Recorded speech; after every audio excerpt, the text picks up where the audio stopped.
MLA Shankar the buildup కాదు, పేద విద్యార్థుల భవిష్యత్తు. ఎమ్మెల్సీ నవీన్ రెడ్డి నీతి మారిన చర్యలు మానుకో. పేదల ఆస్తులను అన్యాయంగా ఆక్రమించిన నీకు ఎమ్మెల్యే గురించి మాట్లాడే అర్హత లేదు. వీలైతే సహకరించు, లేదంటే మోసుకొని కూర్చో. ఎమ్మెల్యే శంకర్ ఆదరణ చూసి ఓర్వలేక కడుపు మంట. నీ క్రిమినల్ రాజకీయాల గురించి గ్రామస్తులను అడిగితే చెబుతారు.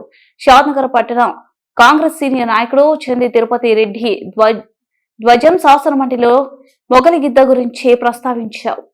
చెంచోడు గురించి మాట్లాడావా? చిత్తశుద్ధి ఉంటే మాజీ ఎమ్మెల్యే అంచేను నిలదీయాలి. బ్లాక్ కాంగ్రెస్ అధ్యక్షుడు గండ్రతి బాలరాజు గౌడ్ తాను చదువుకున్న కళాశాలను శిథిలావస్థలో చూసి ఎంతో సహృదయంతో కళాశాల నిర్మాణానికి తానే స్వయంగా నడుం బిగించి పూర్వ ప్రముఖుల పారిశ్రామికవేత్తలు, వ్యాపారస్తులు అన్ని వర్గాల ఆర్థిక సహకారంతో కనివిని ఎరుగని రీతిలో షాద్నగర్ ప్రభుత్వ కళాశాల భవనం నిర్మిస్తుంటే అభివృద్ధి చూసి ఓర్వలేక కడుపు మంటతో నిందలు వేస్తున్నారని ఎమ్మెల్సీ నవీన్ కుమార్ రెడ్డిపై కాంగ్రెస్ నాయకులు ధ్వజమెత్తారు. బుధవారం ఎమ్మెల్యే క్యాంప్ కార్యాలయంలో జరిగిన మీడియా సమావేశంలో పట్టణ నాయకుడు చంది తిరుపతి రెడ్డి, బ్లాక్ కాంగ్రెస్ అధ్యక్షుడు గండ్రతి బాలరాజు గౌడ్, మండల పార్టీ అధ్యక్షుడు శ్రీకాంత్ రెడ్డి, ముబారక్ అలీఖాన్, వీర్లపల్లి మహబూబ్ తదితరులు మీడియాతో మాట్లాడారు. ఈ సందర్భంగా చంది తిరుపతి రెడ్డి మాట్లాడుతూ నీతి మాలిన పనులు, పనికి మాలిన పనులు ఎమ్మెల్సీ నవీన్ కుమార్ రెడ్డికి అలవాటని విమర్శించారు. గొప్ప ఆశయంతో ఈ ప్రాంతంలో నిరుపేద విద్యార్థులు మంచి చదువులను అభ్యసించడానికి పూర్వ ప్రముఖుల సహకారంతో కళాశాల భవనాన్ని కనివిని ఎరుగని రీతిలో నిర్మాణ పనులు మొదలు పెట్టామని అన్నారు. కళాశాల భవన శిథిలావస్థ స్థితిని మీడియా ద్వారా తెలుసుకున్న ఎమ్మెల్యే కళాశాలను సందర్శించి అక్కడ పరిస్థితులు చూసి చలించిపోయారని గుర్తు చేశారు. కళాశాల భవనానికి మరమ్మతులు చేస్తే ఎక్కువ కాలం ఉండదని భావనతో ఒక గొప్ప కళాశాలను దాతల సహకారంతో నిర్మించి భవిష్యత్తు తరాలకు విద్య పట్ల బంగారు భవిష్యత్తును నిరుపేదలకు అందించాలన్న తాపత్రయంతో పనులు చేపడుతుంటే ఎమ్మెల్సీ నవీన్ కుమార్ రెడ్డి కడుపు మంటతో చూసి ఓర్వలేక నిందలు వేస్తున్నారని ఆరోపించారు. ఈ రోజు చెల్లించి బీద బిక్కి బడుగు బలహీన వర్గాలు ఎస్సీ ఎస్టీలు చదువుకునే ప్రభుత్వ కళాశాలలో ఈ రోజు పట్టెడు అన్నం లేకుంటే ఎగ్జామ్స్ టైంలో విద్యార్థులకు 800 మందికి సొంత ఖర్చులతో మధ్యాహ్న భోజనం పెడుతున్నారు. ఆయనంత సేవ చేసి, నిస్వార్థంగా సేవ చేసి, నేను కూడా పూర్తి స్థాయిలో అక్కడ పనిచేస్తున్నా. అకౌంటబిలిటీ, ప్రతి ఒక్క దానికి అకౌంటబిలిటీ ఉంది. Shadnagar higher education development society మీద అకౌంట్ ఉంది. ప్రతి దానికి దాని అకౌంటబిలిటీ ఉంది. ఎప్పుడైనా చూసుకోరా, నువ్వు రా, వచ్చి నువ్వు అకౌంట్ చూసుకో. నువ్వు నిధులు వాడుకుంటున్నావు, ఎన్నో లక్షలు వస్తున్నాయి, కోట్లు వస్తున్నాయి కాదు అని వచ్చినా రాకుండా ఎవరు ఇచ్చినా చెప్పకుండా నేను నా కళ, నేను అక్కడ చదువుకున్నా కాబట్టి నేనున్నా లేకున్నా కూడా ఒక బిల్డింగ్ కట్టాలి, జూనియర్ కాలేజ్ చేయాలి, అది కూడా ముఖ్యమంత్రి చేతుల మీదుగా దాన్ని ప్రారంభం చేయాలని నిశ్చయంతో ఉన్నాడు.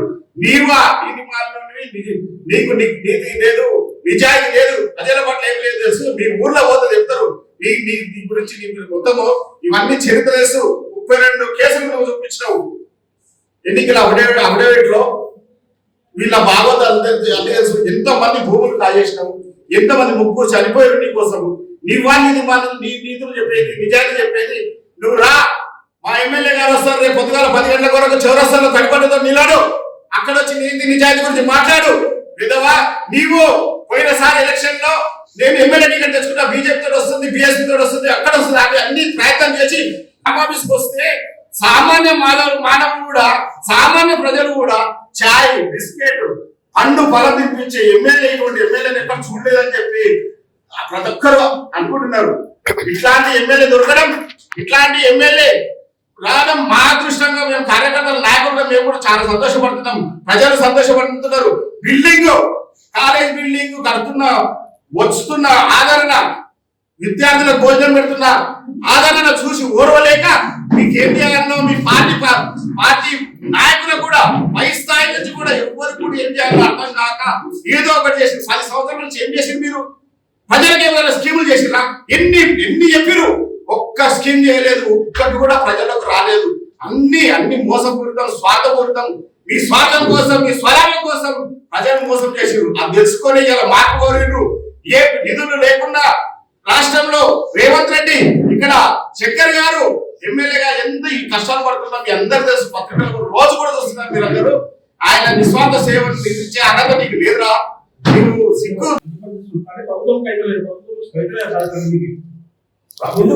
ఎందుకు ఇట్లా చేయాల్సి వస్తుంది? ఆయన వస్తున్నారు. ప్రభుత్వం కాలేజ్ ఉంది, దాన్ని రిపేర్ చేస్తుంది. తర్వాత ప్రభుత్వం గురించి ఆలోచన చేయలేదు మా ఎమ్మెల్యే.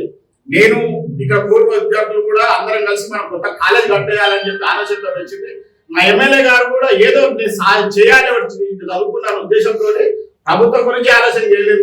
మేమే చేస్తాం. మేము చేసి ఇది ఒక కళ, రాష్ట్రంలో డ్రీమ్, ఇది ఒకటి రోల్ మోడల్ గా ఉండాలి. గవర్నమెంట్ కాలేజ్ కూడా కట్టించిన ఎమ్మెల్యే మరియు దాతలు అని చెప్పి ఉండాలని చెప్పి కోరికతోనే కట్టిస్తుంది.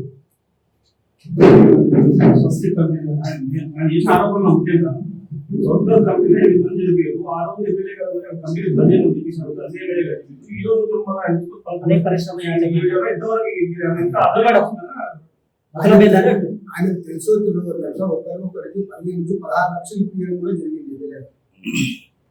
ఇప్పటి వరకు కూడా ప్రభుత్వం కాబట్టి ప్రపోజల్ పెట్టారు. అవి వచ్చే పరిశ్రమ యాజమాన్యం నుంచి బాధిత కుటుంబాలకు ఇప్పించారు 15 లక్షల రూపాయలు. మొత్తం ఎమ్మెల్యే గారు స్వయంగా యజమాన్యంతో మాట్లాడి వాళ్ళు నిలదీసి ఇప్పించడం జరిగింది. కుటుంబానికి 15 లక్షలు దానికి స్పందించే ఇది ఒకటి ఎమ్మెల్యే గారు మంచి చేస్తుంది కాబట్టి ఉద్దేశంతో వారు వచ్చి నిస్వార్థంగా వారు ప్రకటించారు. కళాశాల నిర్మాణం పేరిట వ్యాపారం మొదలుపెట్టి కాంగ్రెస్ ప్రధాన అదే చెప్తున్న కాజా గారు, ప్రతి ఒక్కటి అకౌంటబిలిటీ ఉంది. దాని మీద పాన్ కార్డు ఉంది, సొసైటీ మీద మేము రిజిస్ట్రేషన్ చేసినాము, అకౌంట్ ఉంది, ప్రతి ఒక్కటి ఉంది. ఎప్పుడైనా ఎవరైనా మీరు కూడా ఎవరు కూడా వచ్చి చూసుకోవచ్చు అని చెప్పి మేము మనవి చేస్తాం. ఇంకోటి 31వ తారీఖు రోజు మా ప్రియతమ నాయకులు రేవంత్ రెడ్డి గారు మూలిగిత రావడం జరుగుతూ ఉంది. ఆ గ్రామంలో చదువుకున్నటువంటి వ్యక్తులు బూర్ల రామకృష్ణారావు, ప్రొఫెసర్ అరగోపాలసారావు గారు పెద్ద పెద్ద మేధావులు చదువుకొని ఈ దేశానికి రాష్ట్రానికి ఎంతో మేలు చేసినటువంటి వ్యక్తులు. ఆ ఊళ్ళో పుట్టినటువంటి వ్యక్తి అరగోపాల్ సార్ గారు సీఎం దగ్గరికి వెళ్ళి మా ఊరికి రావాలి సార్, 150 సంవత్సరాలు మా స్కూల్లో కట్టి ఆ స్కూల్లో చదువుకున్నటువంటి వాళ్ళు చాలా మేధావులు ఉన్నారు, మీరు రావాలని చెప్పి ముఖ్యమంత్రి గారికి ఎమ్మెల్యేని తీసుకొని పోయి ఎమ్మెల్యే గారిని ఆహ్వానించడం జరిగింది. ఇంత పెద్ద మనిషి హరగోపాల్ సార్ అడగడం వల్ల ఒక మానవత్వ దృక్పథంతో సమాజానికి సేవ చేసినటువంటి వ్యక్తి హరగోపాల్ సార్ గారి మాట కాదనకుండా ముఖ్యమంత్రి గారు 31వ తారీఖు మౌలిక రావడం జరిగింది. ఏదైతే 150 సంవత్సరాలు దాటిన సందర్భంగా స్కూల్ను చూడాలి, అక్కడ చదువుతున్నటువంటి వ్యక్తులు చాలా మేధావులైనరు, ఆ విలేజ్ డెవలప్మెంట్ కూడా కావాలి అని చెప్పి ఆ ఊరు గ్రామస్తులందరూ కూడా పార్టీలకు అతీతంగా ఈ పార్టీ ఆ పార్టీ అని కాదు, అన్ని పార్టీలు చుట్టుముట్టున్న గ్రామాలన్నీ కూడా సంతోషంగా రేవంత్ రెడ్డి గారికి ఆహ్వానం పలుకుతా ఉన్నారు.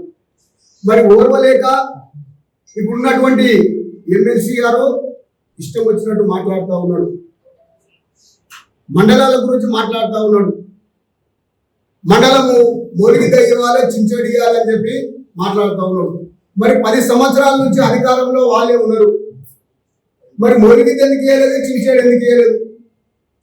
ఆయన ఎమ్మెల్సీగా మొన్న శాసనసభ దాంట్లో మాట్లాడి మండలిలో మాట్లాడి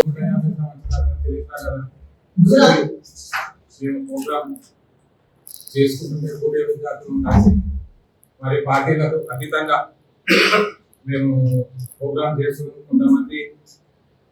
కొంతమంది నాయకులు చిల్లర చేష్టలు చేసుకుంటూ మరియు ముగిలిత మండల్ కావాలి లేకపోతే ఏదో మేము చేస్తామని అంటున్నారు. కానీ ఇంతకుముందు మేము ముగిలిత మండల్ కోసం పార్టీకి కాంగ్రెస్ పార్టీకి రాజీనామా చేసి మరియు బీఆర్ఎస్ లో జాయిన్ అయ్యి మేము పాలకవర్గం మొత్తం ఒక్కటిసారి కాకుండా 4 సార్లు కూడా మాజీ ఎమ్మెల్యే గారి కాలం ఉంటే కూడా మాకు మండల్ ఇయ్యలేదు. మండల్ గురించి మాట్లాడే అర్హత లేదు. మొగిలిద దత్తత తీసుకొని కూడా మొగిలిద చేసింది ఏది లేదు. ఇంకోటి మా దగ్గరికి ముఖ్యమంత్రి గారు వస్తున్నందుకు వాళ్ళకు ఏదో అయిపోతున్నది, ఏదో జరిగిపోతుందనే అపోహలతో మాట్లాడుతున్నారు. వాళ్ళు మా దగ్గర ముఖ్యమంత్రి గారు వస్తున్నారు కాబట్టి వాళ్ళు ఓర్వలేతనము చేస్తున్నారు. వాళ్ళు 9 సంవత్సరాల పరిపాలనలో ఒక్కసారి ఒక మినిస్టర్ కూడా మా దగ్గరికి తీసుకురాని చాతగాని నాయకులు ఈ రోజు మండల గురించి, ఊరు గురించి మాట్లాడటం బాగుండదని హెచ్చరిస్తున్నాము.